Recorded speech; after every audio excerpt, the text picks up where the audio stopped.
Welcome back to ఏటీ pulse. ఏటీ పల్స్లో మనము రోజువారీ వచ్చే వార్తలపై కాకుండా సోషల్ మీడియా వేదికలోగా హల్చల్ అవుతున్న వార్తలపై కూడా మనం మనదైన శైలిలో విశ్లేషించుకుంటున్నాం.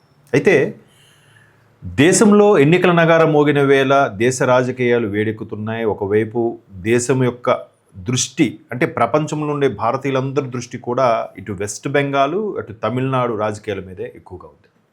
అయితే తమిళనాడు రాజకీయాల్లో ఎన్డీఏ భాగస్వామ్య పక్షాలు ఒకటవబోతున్నాయని వార్త విషయం పక్కన పెడితే, నిన్న ఎన్డీఏ భాగస్వామ్య పక్షాల్లో ఒకటైన ఏఐడిఎంకే ఎంపీ షణ్ముగం ఒక కీలకమైన వ్యాఖ్యలు చేశారు. దీనిపై సోషల్ మీడియాలో సర్వత్రా హల్చల్ జరుగుతుంది.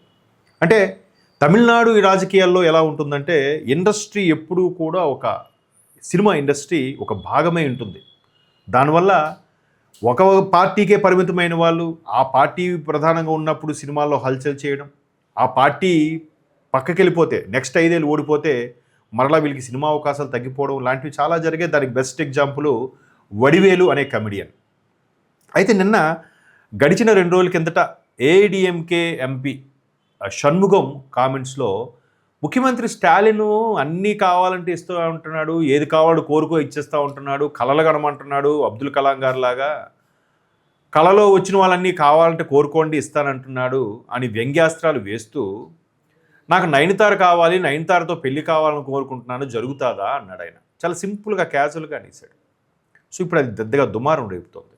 అంటే ఆయన ఉద్దేశం ఏంటి, డిఎంకే స్టాలిన్ని వ్యంగ్యం చేయాలనే ఉద్దేశం మీద నాకు ఐశ్వర్యరాయ్ కావాలి లేదంటే నాకు నయనతార కావాలనే ఉద్దేశంలో మాట్లాడే సందర్భం అది యాక్చువల్గా. లేదంటే ఈ హాలీవుడ్ హీరోయిన్ కావాలి అనే, అదే ఒక హాలీవుడ్ హీరోయిన్ వాళ్ళు ఇంకెవరైనా గురించి ప్రస్తావిస్తే పెద్దగా పట్టించుకోలేము. నయనతార గారి స్టార్ హీరోయిన్ నయనతార పేరు ప్రస్తావించడం, ఆమెకు పెళ్ళయింది, పిల్లలు ఉన్నారు, పెళ్ళైన మహిళ గురించి ఇలా మాట్లాడడం ఎంతవరకు సబబు? పైగా సినిమా ఇండస్ట్రీకి సంబంధించిన ఇలా మాట్లాడడం సరైన పద్ధతి కాదు. ఇంతకుముందు బీజేపీ అధ్యక్షులు కూడా త్రిషా గురించి మాట్లాడారనే దాని మీద కూడా దుమారం రేగింది. దానిపై త్రిషా గారు కూడా ఘాటుగానే స్పందించారు. అయినప్పటికీ ఇప్పుడు ఈ వివాదం కేంద్రం వరకు పాకింది. అలాగే ఎంపీ కంగనా రనౌత్ ఒకప్పుడు హీరోయిన్, తెలుగులో కూడా కొన్ని సినిమాలు చేశారు. ఆ కంగనా రనౌత్ కూడా చాలా సీరియస్ అయ్యారు. హీరోయిన్లు ఒక ఆట బొమ్మగాను, వస్తువుగాను, ఐటెం సాంగ్గానే చూపించే ప్రయత్నం చేస్తున్నారు సినిమాల్లో. బయటకు వచ్చేసరికి కూడా రాజకీయాల్లో చిన్నచూపు చూస్తున్నారు. అలాగే రాజకీయ నేతలు కూడా ప్రజాప్రతినిధుల ఇండి కూడా ఇలాగ ఒక హీరోయిన్ గురించి ప్రస్తావించి మాట్లాడు ఎంతవరకు కరెక్టు అనే దాని మీద దుమారం రేగుతోంది. అసలు ఇండస్ట్రీ అంటేనే కూడా ఎప్పుడూ కాస్టింగ్ కౌచ్ అనేది ఉన్నది దుమారం రేగుతూనే ఉంది. చాలా పెద్ద పెద్ద బడా హీరోయిన్లు కూడా దీనిపై ఒప్పుకోవడం కూడా జరిగింది. సో దీనిపై చెక్ పెట్టాలి అని మహిళా సాధికారత సంబంధించి మహిళా సంఘాలని కూడా కోరుకుంటున్నాయి. చూద్దాం మరి ఇది ఈ దుమారం చినికి గాలివాన్ అవుతుందో, ఇక్కడికి బ్రేక్ పడుతుందో. అక్కడ ఆయన ఉద్దేశపూర్వకంగా అననప్పటికీ ఆమె పేరును లేదా నాకు ఒక సినిమా హీరోయిన్ కావాలి, ఈ సినిమా హీరోయిన్తో పెళ్లి కావాలన్నా ప్రాబ్లం లేకపోయేది.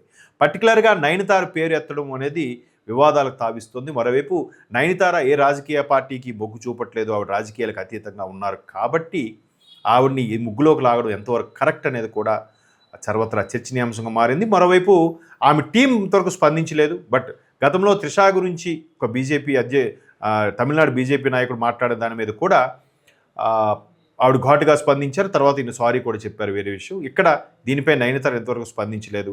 సినిమా వాళ్ళని ఎందుకు ఇలాగా ఇబ్బంది పెడుతున్నారు? ఎస్పెషల్లీ తమిళనాడులో కంపల్సరీగా సినిమా వాళ్ళు అక్కడున్న రాజకీయ పార్టీకి, ప్రభుత్వం రాజకీయ పార్టీకి ఒత్తాసు పలకాలని నిబంధన ఉండేది. దాన్ని నడిగర్ సంఘం అంటే మనకి తెలుగులో మా అసోసియేషన్ ఎలాగ ఉంటుందో నడిగర్ సంఘం ఒక కమిటీగా ఏర్పడి కమల్ హాసన్ గారు, రజనీకాంత్ గారు లాంటి వ్యక్తులు కీలకంగా మారి అటువంటి ఇంకా మద్దతుగా ఉండడం, ఎవరిష్టం వాళ్ళకి నచ్చితే వెళ్ళొచ్చు, లేదంటే ఎవరిని బలవంతం పెట్టడానికి వీల్లేదు, క్యాన్వాసింగ్ రావాలని పిలవడానికి వీల్లేదని ఒక ఒప్పందం కీలక నిర్ణయం తీసుకున్నారు. బట్ ఇదే ఒకప్పుడు మధురైలో జరిగిన సభలో ఇలాగే రాజకీయ పార్టీకి ఒత్తాసు పలకాలని తీర్మానించిన తీర్మానంలో మొట్టమొదటిసారిగా గొంతెత్తి చాటింది మన తమిళ సూపర్ స్టార్ అజిత్ కుమార్ అని అప్పుడు కథలుగా చెప్పుకునేవారు. సో అజిత్ కుమార్ ఫస్ట్ దాన్ని ప్రతిఘటించారు. దానికి సంబంధించి జయలలిత గారు కూడా ఆయన ముక్కుసూటితనాన్ని, ధైర్యాన్ని మెచ్చుకొని అప్పటి ముఖ్యమంత్రి జయలలిత గారు కూడా పార్టీకి ఆహ్వానించారట. బట్ ఆయన సున్నితంగా తిరస్కరించారు. ఆవిడ చనిపోయిన తర్వాత కూడా అజిత్ కుమార్ రాజకీయాల్లోకి వస్తారు అనే వార్తలు కూడా వినిపించాయి. బట్ ఆయన దేనికి రాలేదు. మొత్తం మీద సినిమా ఇండస్ట్రీకి రాజకీయాలకి సంబంధం లేకుండా ఉండాలనేది అందరి అభిప్రాయం. తెలంగాణలో కూడా కాంగ్రెస్ రాజకీయాలకు సంబంధించి మంత్రి కొండా సురేఖ గారు కూడా నాగార్జున గారి గురించి నాగ చైతన్యపై కీలకమైన వ్యాఖ్యలు చేశారు. అది మనం చూసాం. సో రాజకీయాలకి సినిమా ఇండస్ట్రీకి ముడిపెట్టొద్దు అనేది సినీ ప్రముఖుల అభిప్రాయం. దీనిపై మీ అభిప్రాయం కూడా కామెంట్స్ ద్వారా తెలియజేయండి.